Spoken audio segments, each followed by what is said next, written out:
Hello and welcome to Beyond Japan, an interdisciplinary podcast that looks at the broad reach of Japanese studies from within and beyond Japan. This podcast is brought to you by the Centre for Japanese Studies at the Sainsbury Institute for the Study of Japanese Arts and Cultures, in collaboration with the University of East Anglia. I'm your host, Oliver Moxham, Project Support Officer at the Sainsbury Institute and researcher of Japanese War Heritage. This week we are joined by Dr Iza Kavedžija, Senior Lecturer in Anthropology at the University of Exeter, to discuss super-aged Japan, the challenges of a top-heavy demographic, and how to live a meaningful, hopeful life in the face of crisis. I would like to apologise in advance for any differences in audio quality this week, as we are unfortunately experiencing technical difficulties during the recording of this episode. Nonetheless, we hope you enjoy the show. Good morning, Iza. Thank you for joining us on the podcast today.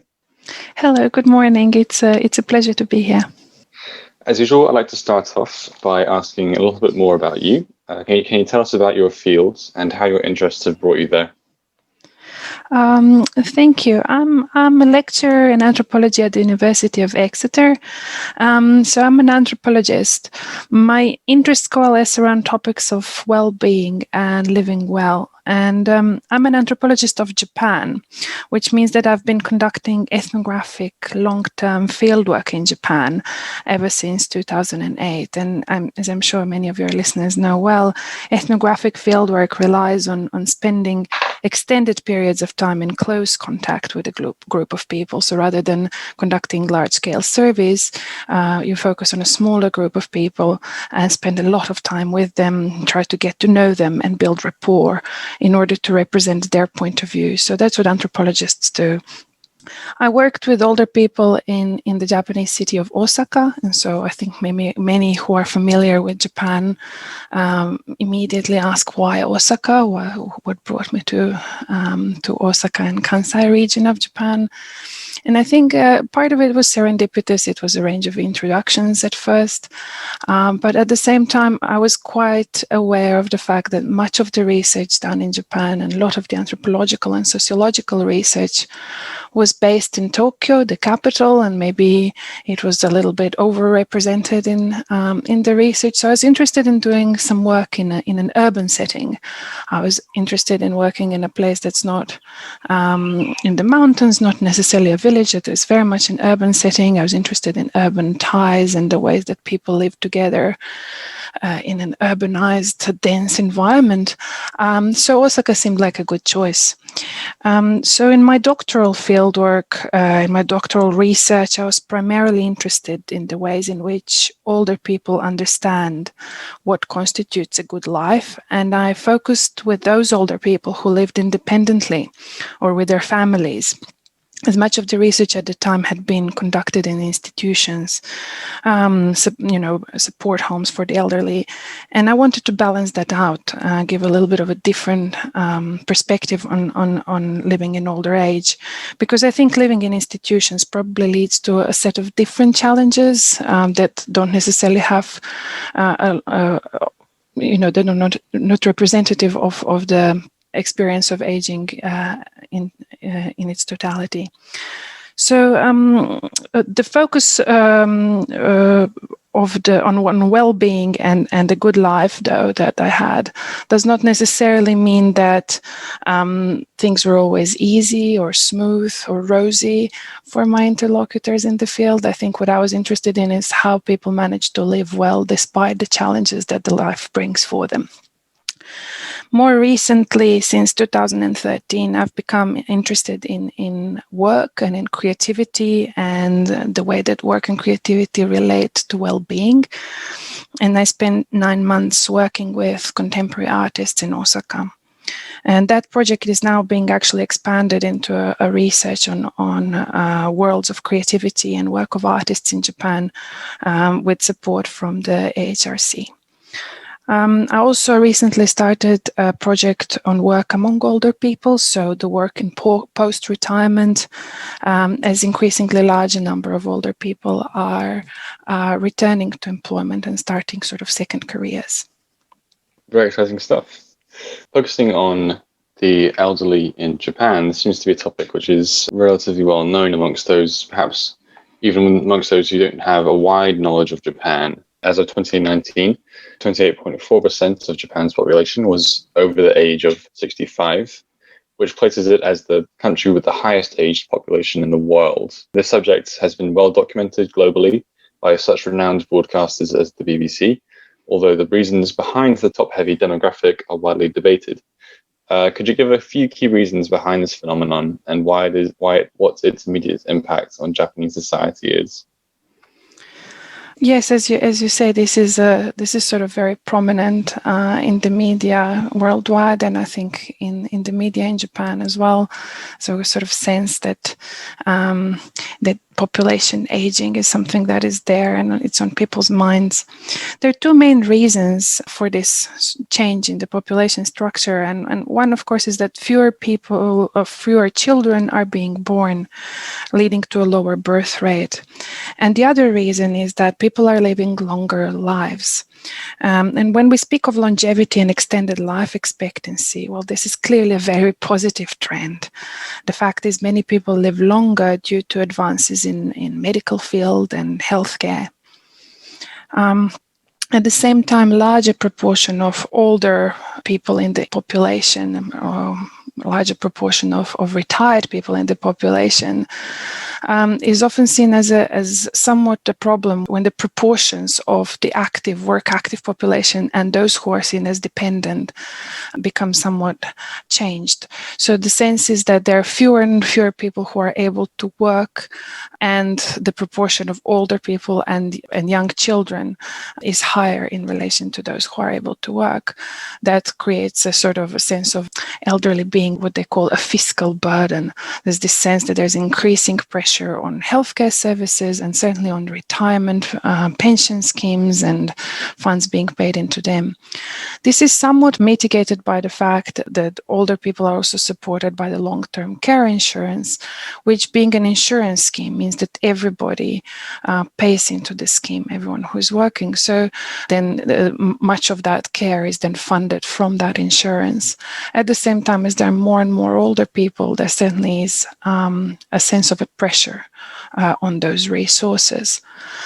So that is something that is very much prominent in the media, and I think people are very aware of it, and speak of population aging as a social problem in some ways.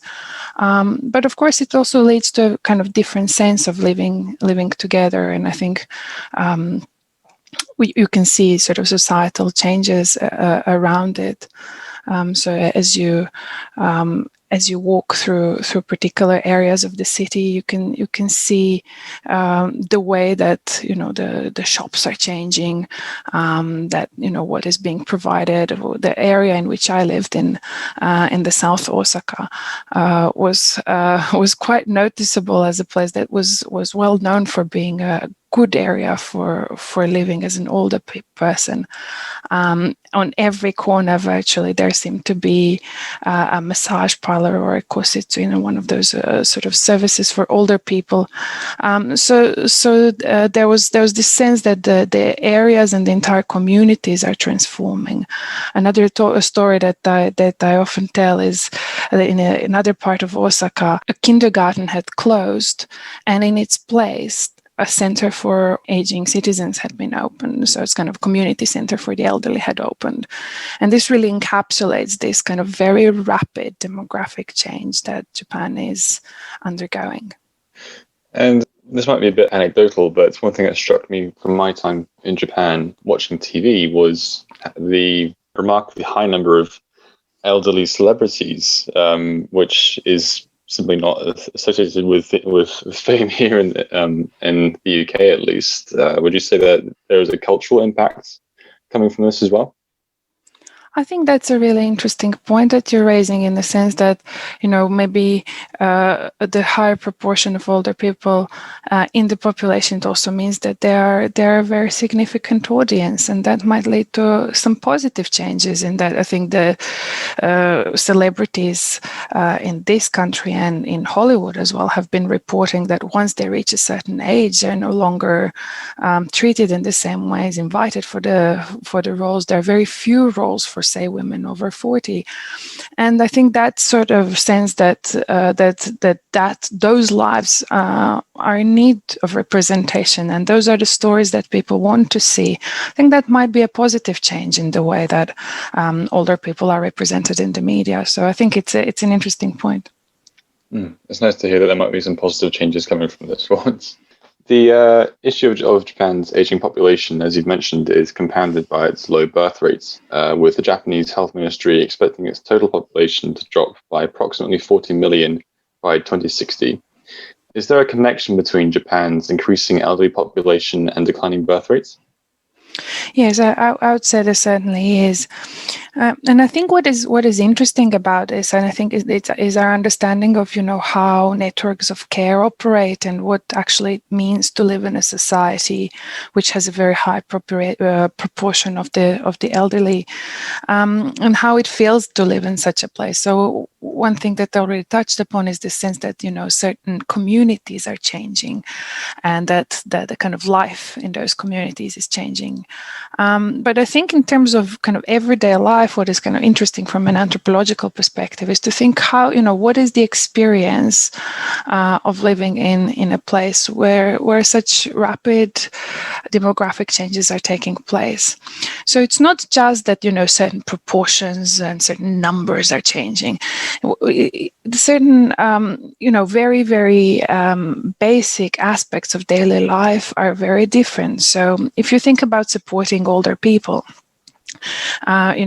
much of the kind of discourse that surrounds, in the media that surrounds aging there's kind of a sense that, younger people aren't necessarily as willing to support the elderly as much as they used to be in some sort of remote, glorious past. But I think that if you look at demography, what you can notice immediately is that it is a very different experience if you're moving through life and you had several siblings, and then those several siblings can share the support and care for their aging parents as they move through their lives. And it's a very different experience from being the only child or one of the two children. And then sometimes today, when people get married, it is a couple and they might both be the only children in their families, in their nuclear families.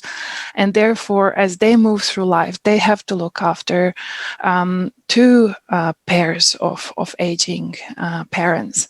So that kind of change is not merely numerical. That feels quite different, and there's of course an increasing recognition that sort of care also requires support from the state, and that there has to be something as well-functioning long-term care insurance, which is one of the systems that's worldwide, like I think one of the best and most comprehensive systems of support.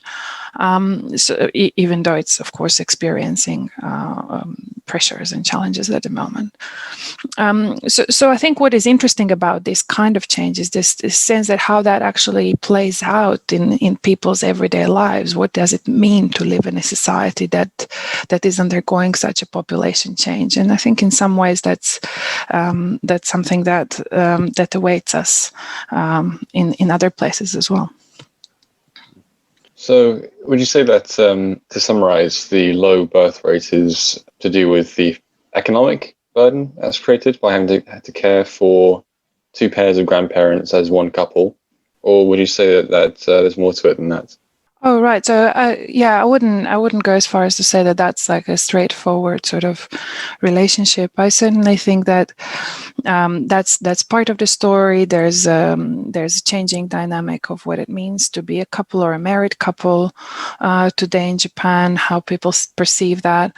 The gender roles might be changing, but there's also structurally not very much support for child rearing, and it's perceived as something that's rather challenging. It's really rather difficult for couples to both be working and raise a child. Raising children is difficult, challenging, and expensive. So I think there are numerous reasons for declining birth rate and the changing sort of understanding of parenthood and marriage, which I think we should comment on the fact that many people decide not to get married, and that it is relatively rare and still rather challenging to become a parent outside the institution of marriage in Japan. I think that's quite different from maybe what our listeners would expect. So I think there are many reasons, but I would say that one of the main and very obvious challenges is the absence of sufficient childcare. The access to childcare is very limited, and the working culture requires very, very long hours. So I would say that those are some of the reasons, but this is not really within my direct field of expertise. This is these are my observations and what I've also learned from my interlocutors in Japan. I see. Going back to the elderly population of Japan, your latest research, as you mentioned, focuses on the quality of life in aging Japan, envisioning how people perceive a greater life amidst the concerns of a troubling future and unprecedented challenges. How are life choices changing in reaction to an aging society, and what makes a life meaningful, as you put it, in this context?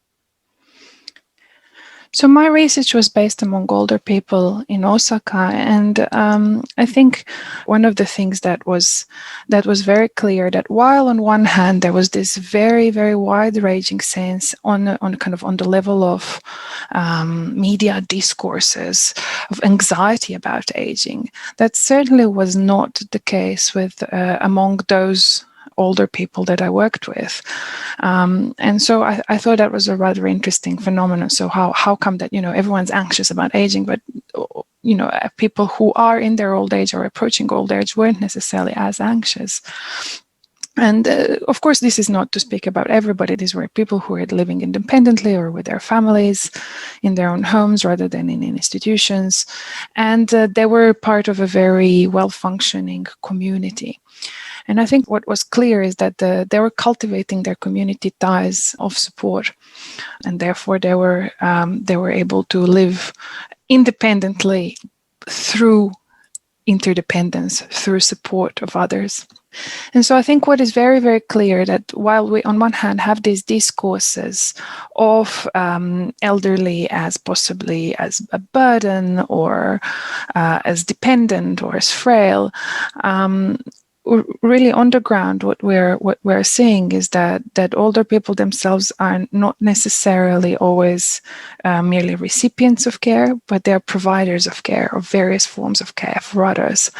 And I think that was a very, very kind of important finding, that older people were engaged in various kinds of support and care for others. So even those who were in their late 80s, in their 90s, were still able to care for others, maybe not in physical ways, but to check up on them, try and provide relevant information, create connections, say, oh, I noticed that so-and-so mentioned that their light bulb in the hallway requires replacing, and Mr. So-and-so has a young neighbor or a cousin who can then maybe go over to that lady's house and help them change their light bulb. So through creating these networks of support, through facilitating things, they were still able to create networks of care and support. And so when we see that older people in Japan are able to live good lives, this is not merely because they rely on assistance of others. On the contrary, it is precisely because they're crafting these relationships of care. Mm.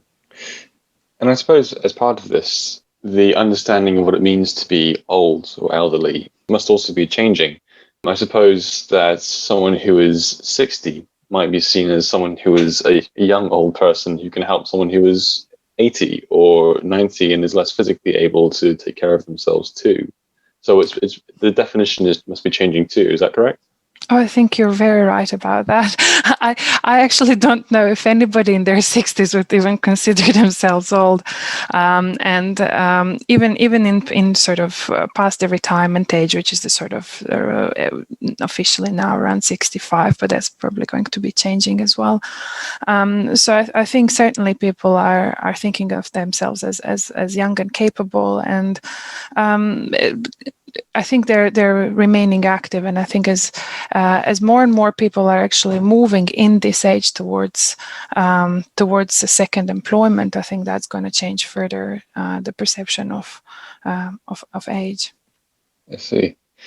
Now, the total number of over 65s globally is expected to triple by 2050, showing this is not a problem limited to Japan, although it is arguably more immediate and worrying there. What would be the global impact of this, and what can other nations learn from what Japan is currently experiencing? That's a really good question. I think in some ways, what we are seeing in Japan is what awaits many societies, and perhaps many societies in the West. Although the situation is somewhat different in that it seems to me that there are fewer migrants in Japan, at least at the moment. Maybe that will start to change. There are fewer immigrants. Therefore, the kind of overall sort of population situation is slightly different. But I think what we can certainly learn is that sort of maintaining networks of support, maintaining and cultivating networks of support is very important. That providing various forms of active involvement for older people is very important, and Japanese elderly were really the drivers of this. So when we think about sort of young people as those who are driving the social change, I think what was very, very interesting in the context of Japan is that some of the social changes that I observed really seemed to be driven by the older people. So they were very concerned not to become the burden on their families. And so if the traditional sort of ideal situation or idealized situation would be that the older or aging parents move in with their oldest son and be looked after by them and their family, and probably by their older son's wife, perhaps. That's sort of in a standard scenario. This is something that many of the older people resisted. So they were not very interested in actually moving, and they instead wanted to cultivate their own ties and networks of support, and they would prefer to stay in their own houses at times rather than move. And I think this is an example of this kind of older age-driven social change, that that it's not necessarily just the young people that drive cultural and social change. So I think what we're going to see in other places is going to be, of course, also culturally inflected. What has to do with social and cultural expectations in those particular places. But what we can see is that older people are very, very valuable, very active, and very caring members of society, and that we should really certainly avoid thinking of them as dependent or as a sort of form of a burden, and kind of portraying older age as necessarily mostly negative. So that is one thing that is coming out from this research. I would think that the cultural context of Japan perhaps fosters these dynamic social changes, providing agency to the elderly more readily, as Japan is a culture which traditionally has taught respect for the elderly and allowed them to have a voice, as opposed to in the West, where you have problems of families hoisting their elderly parents onto care homes and forgetting about them. So do you believe that this could be a barrier to positive change in attitude towards elderly people in Western nations? I think we shouldn't really necessarily expect any such developments, because as I said, older people themselves can be drivers of social change, and I think it's entirely possible that as today's middle-aged or younger elderly are moving through their lives, that they will demand different kinds of social structures and institutions, so different forms of care and support. more care in place, and less maybe institutionalization or different forms of support homes. So that's something that is entirely possible.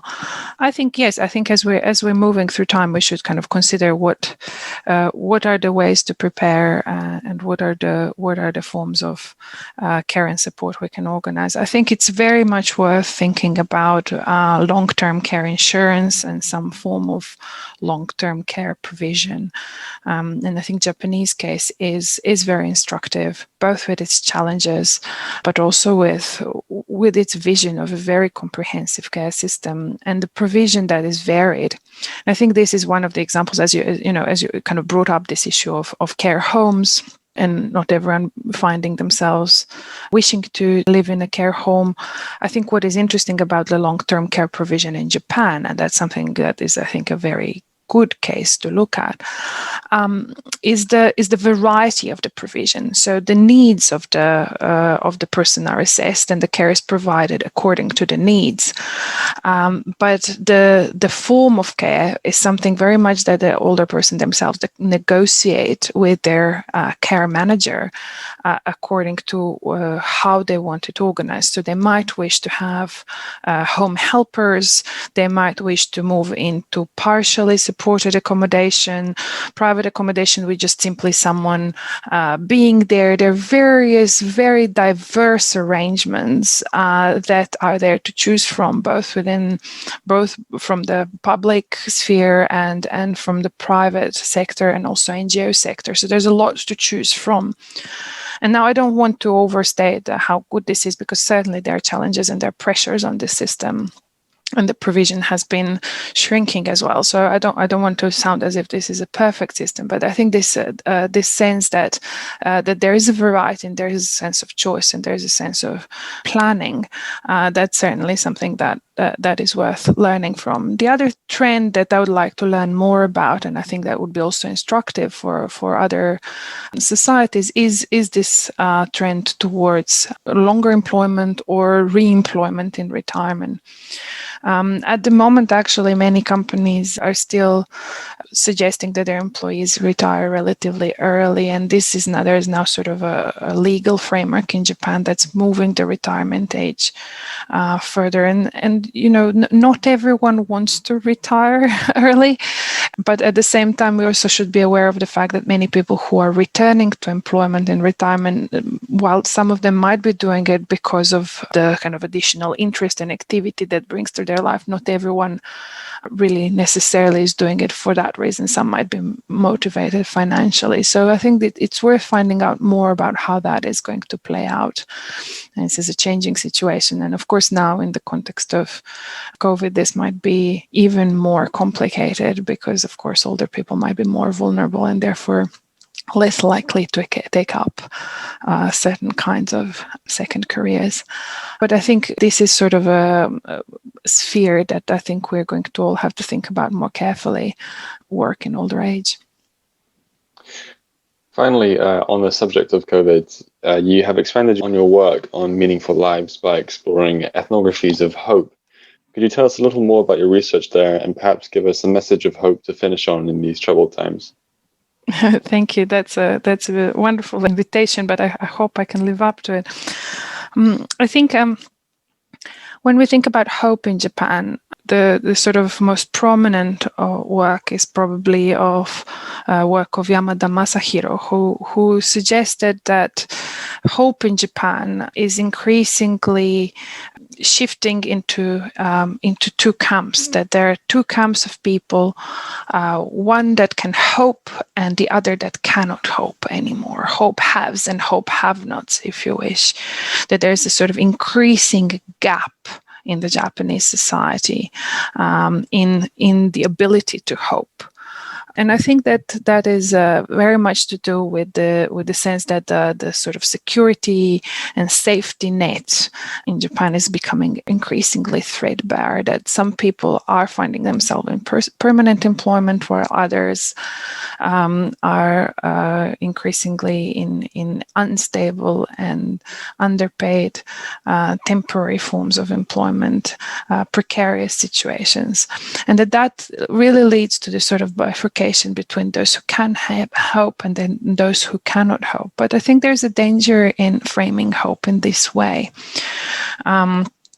And there's a problem with thinking of hope as sort of a zero-sum game, in which, in order for some to be able to hope, others have less of it. And I think the research on hope that I have found, both by the research on communities of hope that's conducted at the University of Tokyo, hope studies, really very interesting work, suggests that really the more hope there is for those who have less, the more hope there is for everyone. And so I've got a sense of communal resource of hope. And the ethnographies of hope that I've worked on really imply that hope is perhaps best thought of as a common good. And therefore, in order for everyone to become more hopeful, we really have to build up those who are in the most difficult situation. And that hope really isn't a zero-sum game, but thrives in circulation. And that more there is of it, the more we all have it. And so I think that's really becoming very, very clear now in COVID times, that we really have to attend to inequalities and build up those who feel least like they can have hope. And the more we do that, the more hope there will be for everyone. Well, let's hope for a hopeful future then. That was really insightful. Thank you for your time. Thank you, Oliver. Thank you. You can find a link to Iza's research profile and her articles in the description below. Beyond Japan will be taking a brief hiatus, with the next episode coming out on Thursday the 19th of November, when we will be joined by Dr. Ian Rapley of Cardiff University to discuss transnational language in modern Japan. We hope you'll join us then. Thank you for listening.